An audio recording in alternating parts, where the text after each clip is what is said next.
Samosir erat-erat mencoba menenangkan. Hingga akhirnya Samosir bercerita bahwa ayahnya, Toba, telah mengatakan dirinya adalah keturunan ikan. Hati sang putri bergetar, amarah, kesedihan dan keterkejutan menyatu dalam dadanya. Ia tahu sumpah itu telah dilanggar, takdir pun tak lagi bisa ditahan. Tiba-tiba langit mendadak menggelap, gemuruh terdengar dari kejauhan. Hujan turun deras tanpa ampun. Dengan wajah penuh tekad dan luka, sang putri menggenggam tangan Samosir dan mengajaknya pergi meninggalkan rumah itu. Konon dari jejak terakhir langkah mereka, air memancar deras dari tanah, mengalir, meluap, dan menenggelamkan seluruh desa.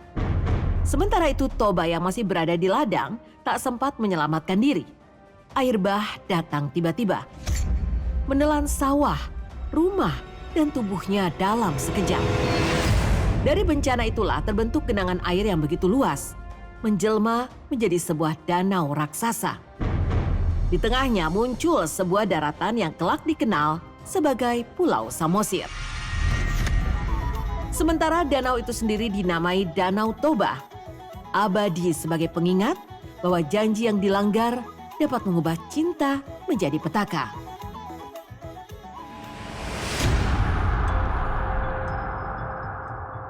Kini, Danau Toba tak hanya menyimpan air yang luas, tetapi juga kisah-kisah lama yang diwariskan dari orang tua kepada anak cucu.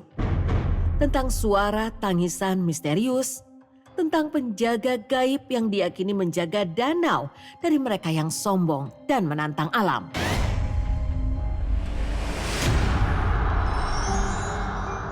Dan begitulah kisah asal-usul Danau Toba ditutup bukan dengan ketakutan, melainkan peringatan bahwa alam harus dihormati. Janji harus dijaga, dan kesombongan selalu membawa petaka. Legenda ini pun hidup selama manusia masih mau mendengar dan belajar darinya.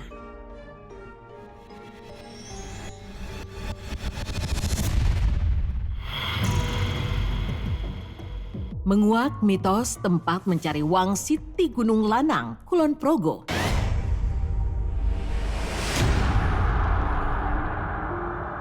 Gunung Lanang, sebuah bukit yang berdiri senyap di antara Pantai Glagah dan Pantai Congot, Kulon Progo, daerah istimewa Yogyakarta. Sekilas, Gunung Lanang tak menjulang tinggi, bukan gunung besar, melainkan sebuah bukit kecil dengan luas sekitar 500 meter persegi.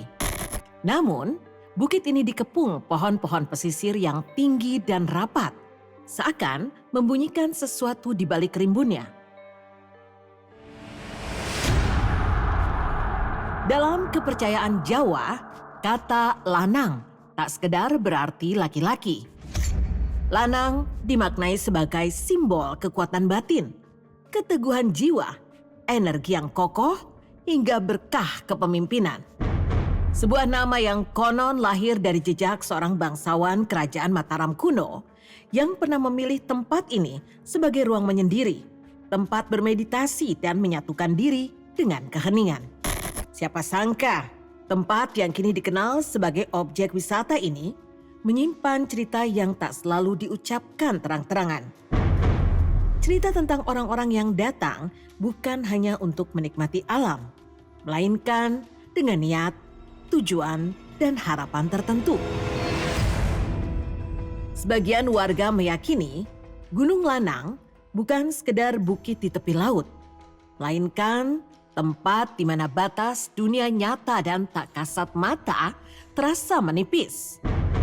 Tempat yang konon pernah didatangi mereka yang mencari petunjuk, jawaban, atau sesuatu yang tak bisa dilihat dengan mata.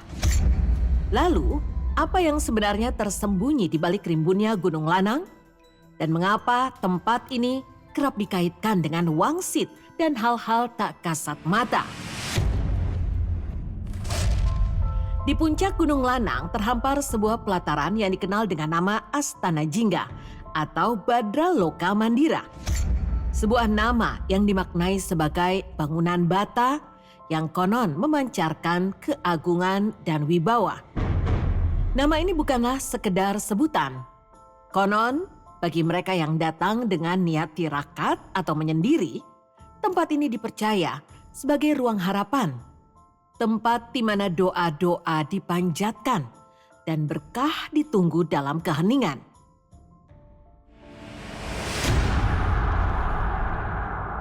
Konon katanya setiap malam 1 Suro, Gunung Lanang tak lagi sekedar bukit yang sunyi. Pada waktu inilah sebuah ritual yang dikenal sebagai Ruatan Agung Tumapaking Laku Suci digelar. Para pencari wangsit membasuh wajah mereka di sumur Tirto Kencono. Airnya tidak hanya dingin, tapi dipercaya bisa meluruhkan topeng manusia. Di Sasono Jiwo, Kidung Pambuko dilantunkan bukan untuk telinga manusia, melainkan sebagai izin agar mereka tidak disesatkan oleh penghuni hutan saat mendaki ke puncak.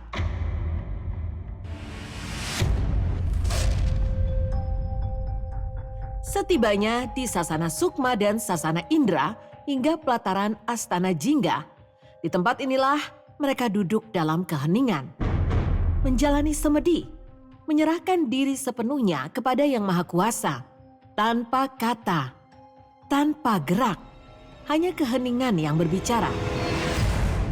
Setelah keheningan itu dilalui, para peserta melangkah turun dalam diam, kembali menuju Sasono Jiwo.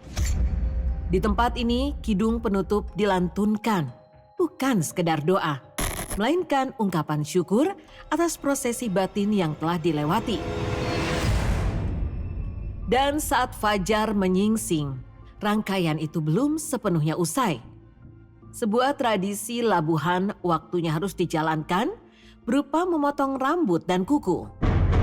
Kemudian dilarungkan ke laut sebagai simbol melepaskan segala yang memberatkan dan menitipkan diri pada kekuasaan alam dan Yang Maha Esa. Setelah ritual dan laku batin itu dilewati, wangsit tak pernah turun dalam bentuk jawaban yang terang. Ia tak datang sebagai suara yang memerintah atau tanda yang mudah ditafsirkan.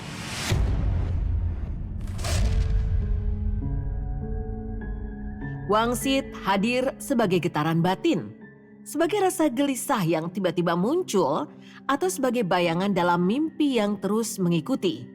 Bahkan setelah mereka pulang, sejak saat itu keputusan hidup mereka berubah. Arah rejeki bergeser, atau jalan yang selama ini buntu perlahan terbuka. Dan konon bagi mereka yang terlalu berambisi, seringkali justru gagal membaca pesan yang sedang diuji.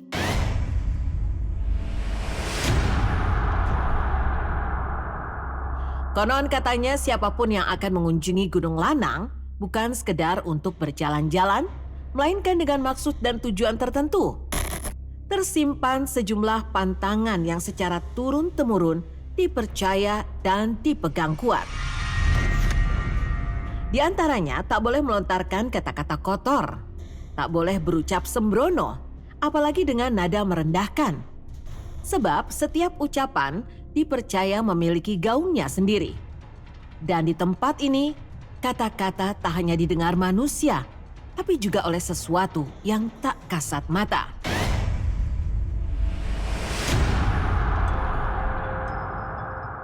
Gunung Lanang dianggap sebagai ruang yang menjunjung tinggi tata krama batin, tempat di mana lidah dan niat harus sama-sama dijaga.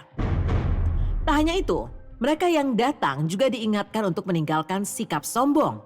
Sebab di hadapan Gunung Lanang, tak ada yang lebih tinggi dari keheningan itu sendiri. Bahkan tujuan kedatangan pun tak boleh diucapkan secara terang-terangan.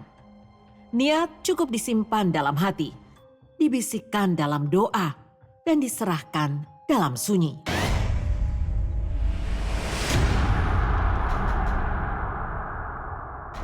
Konon mereka yang terlalu terbuka, terlalu memamerkan maksud kedatangannya, justru dipercaya tak akan mendapat apa-apa. Sebab di Gunung Lanang yang dicari bukanlah permintaan, melainkan kepekaan batin. Sebuah ujian sunyi untuk menilai siapa yang datang dengan kesabaran. dan siapa yang hanya membawa ambisi.